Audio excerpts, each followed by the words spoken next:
Hello, my name is Angela Pastilli, and for my CS108 final project, I decided to do a data analysis of the USA Powerlifting Raw Nationals winners from 2013 to 2023.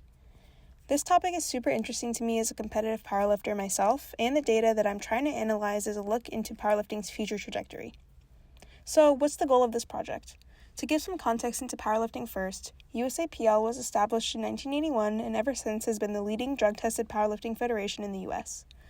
Once a year, USAPL hosts a competition called Raw Nationals that will determine the strongest lifter in a given weight class in the U.S. that year, regardless of age. From 2013 to 2023, the number of participants has over doubled in size from 341 competitors to 859 competitors this year. My goal for this project is to analyze data on the USAPL Raw Nationals winners from 2013 to 2023 and show that over the past 10 years, lifter strength is increasing while lifter age is decreasing. So a little bit about my data and where it's from.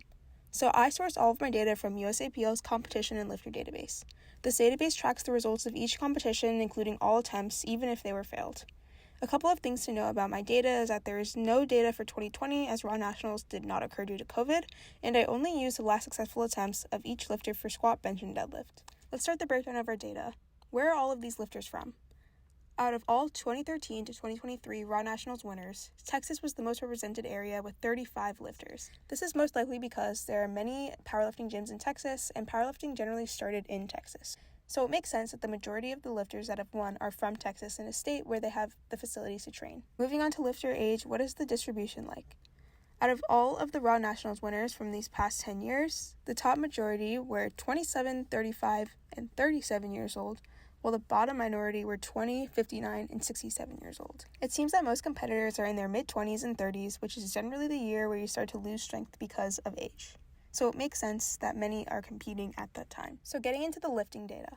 Squat, bench, and deadlift from 2013 to 2023. At first glance, the average squat, bench, and deadlift has generally increased. But this average includes both sexes and all weight classes, and doesn't account for the numerous USAPL weight class changes throughout the years. Before we can look at the correlation between lifter strength and lifter age, we have to figure out how we standardize values in powerlifting. The DOT score is a ratio between a lifter's body weight and the weight they're lifting. A higher score means a stronger lifter. This score allows us to compare all lifters' strengths regardless of body weight or sex. To ensure that this is a standardized value, the formula uses sex-specific coefficients. DOT is a pretty new formula calculated by the International Powerlifting Federation and is what's used today to standardize these values.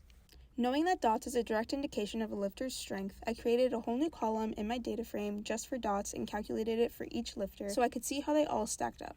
With just these two charts of DOTS versus age, it's very easy to answer the fundamental question that I asked in the beginning. Since the DOT score is a quantitative standardized value for a lifter's strength, the lines of best fit prove that from 2013 to 2023, the average strength of lifters has increased, while age has steadily decreased, as shown on the right. Using a lifter's body weight and USAPL's most current weight classes, I graphed the average squat, bench, and deadlift of competitors by year to show the trends of each individual lift over time. The graphs on the bottom row are formed similarly but show the average DOT score. You can tell that in each weight class, whether that's lightweight, midweight, or heavyweight, and male or female, each lift and DOT score generally trends upwards. All of these averages combined are what make up the DOTS chart shown previously that features steadier increase. Something I did realize, though, was a small dip in strength during 2022.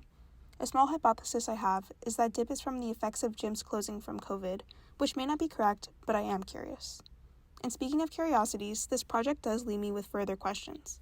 What is causing young people to get so strong? I first believe that the rising participation of young people is largely due to the increasing social media exposure that powerlifting has gotten over the past couple of years. There's not really any research to prove that, but with platforms like Instagram and TikTok that feature mostly video content, it's really easy to see lifting videos and become influenced to participate.